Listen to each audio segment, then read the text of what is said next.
1 Juli 2025, hari itu langkah kami tiba di tempat yang belum pernah kami pijak sebelumnya. Udara pagi Desa Brubuh menyambut dengan sunyi dan hangat untuk singgah, belajar, dan tumbuh bersama di tempat ini. Nanti saat semua tak jelas arahnya, kita hanya punya bersama.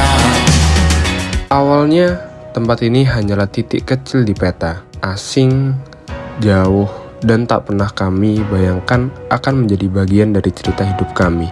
Hari itu, 1 Juli 2025 menjadi awal dari segalanya, bukan sekedar awal pengabdian, tetapi awal dari kedekatan, pemahaman, dan keterikatan. Kami datang bukan hanya membawa rencana dan target, tapi juga membawa hati yang ingin belajar, mendengar, dan menyatu. Ia menjelma menjadi rumah yang mengajarkan arti sederhana dari kebersamaan, gotong royong, dan harapan yang tumbuh bersama. Desa Brubuh, Kecamatan Jogorogo, Kabupaten Ngawi. Di balik kesederhanaannya, tersembunyi potensi besar yang selama ini tumbuh secara alami dan kini mulai terangkat satu persatu. Sumber mata air yang terus mengalir, hamparan sawah yang terbentang luas, kebun bunga telang yang ditanam dengan penuh ketekunan, hingga kafe kayangan milik BUMDes yang perlahan menjadi pusat aktivitas warga. Mayoritas penduduknya menggantungkan hidup dari sektor pertanian dan peternakan sapi. Tapi minimnya edukasi tentang teknik pertanian dan peternakan modern membuat hasil produksi belum optimal. Serangan hama, pengelolaan pakan yang belum efisien. Begitu pula dengan UMKM. Banyak warga memiliki potensi usaha rumahan, tapi belum semua memiliki bekal branding yang mampu bersaing di pasar luar. Dan di tengah semua itu, anak-anak di Desa Brubuh belum memiliki ruang edukatif untuk mengembangkan potensi diri yang memadai. Berangkat dari situlah kami hadir. Bukan membawa solusi sempurna, tapi menawarkan langkah kecil yang nyata. Bersama warga, kami mencoba tumbuh, belajar, dan bergerak. 15 program kerja kami dirancang dengan segala usaha untuk memaksimalkannya. Mulai dari pelatihan pembuatan silase dan UMMB untuk mendukung ketahanan pakan ternak, hingga formulasi pestisida nabati dari umbi gadung sebagai solusi alam yang mengatasi serangan hama. Itu juga selaras dengan SDGs poin 2 yaitu Zero Hunger.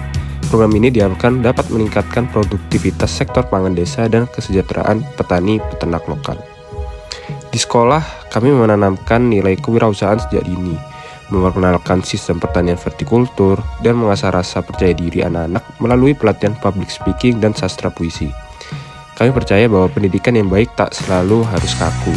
Ia bisa hadir dalam tawa dan ruang yang membuat anak-anak nyaman untuk tumbuh. SDGs 4.4 yaitu pendidikan yang berkualitas menjadi pijakan kami. Pendidikan harus memberi bekal untuk berpikir kritis, berani, dan kreatif. Selain itu, maraknya judi online dan permainan slot digital menjadi ancaman serius bagi generasi muda termasuk di lingkungan pedesaan. Sebagai respon akan hal tersebut, kami mengadakan penyuluhan literasi keuangan kepada anggota Karang Taruna Desa Brubuh. Dalam bidang lingkungan dan ekonomi kreatif, kami mengajak warga untuk mengolah minyak jelantah menjadi sabun, untuk memanfaatkan limbah agar tak lagi mencemari lingkungan. Kami juga menciptakan produk-produk lokal bernilai ekonomi melalui kerajinan ekoprint, mengembangkan branding UMKM, membuat logo, stiker, hingga membimbing pemasaran digital. Inilah bentuk nyata komitmen kami terhadap SDGs poin 8, pertumbuhan ekonomi desa merata, serta SDGs poin 12, konsumsi dan produksi desa sadar lingkungan. Dan momen yang paling membekas dalam ingatan kami yaitu peringatan Hari Anak Nasional 2025. Disinilah kami belajar bahwa suara anak-anak adalah suara masa depan yang tak hanya perlu didengar tapi juga dihargai. Rangkaian kegiatan dimulai dari penyuluhan hukum tentang hak-hak anak-anak yang disampaikan langsung kepada orang tua dan wali murid. Agar tumbuh pemahaman bahwa pelindungan anak adalah tanggung jawab bersama, para orang tua pun menyampaikan pesan dan harapan terhadap tumbuh kembang anak mereka melalui media yaitu sudut cinta ayah dan ibu. Anak-anak pun diberi ruang mengekspresikan diri melalui lomba mewarnai dan membaca puisi yang diselingi ice breaking interaktif, serta pemeran UMKM dan dari karya manik-manik hasil pelatihan kewirausahaan mereka sendiri dan produk UMKM warga yang telah kami branding. Puncaknya ditutup dengan handprint berwarna, jejak tangan kecil yang menyimpan harapan besar. Inilah bentuk nyata kami terhadap SDGs poin 3 Desa Sehat dan Sejahtera, dan SDGs Poin 10, Desa Tanpa Kesenjangan, di mana setiap anak memiliki hak untuk merasa aman, tumbuh dengan sehat, didengar, dan dihargai. Sebulan mungkin terdengar singkat, tapi cukup panjang untuk menyulam kisah yang tak akan mudah terlupa. Desa Brubuh bukan hanya tempat kami menjalankan program kerja, ia adalah ruang belajar yang sebenarnya, di mana kami memahami bahwa pengabdian tidak selalu tentang memberi, tapi juga tentang menerima. Dari sawah yang luas, sumber mata air yang jernih, hingga senyum anak-anak yang polos, semuanya menjadi saksi bagaimana kami berproses, bersatu, dan tumbuh. Program boleh selesai, laporan boleh usai, tapi hubungan yang terbangun akan tetap tinggal. Kami datang sebagai 14 insan yang asing satu sama lain. Latar belakang kami tak sewarna, suara kami tak seirama. Tapi siapa sangka, waktu yang singkat ini justru menjadi waktu yang paling mengikat. Kami saling menuntun dalam diam, saling menopang saat rapuh. Victor, pemimpin kami yang diam-diam menjadi poros arah.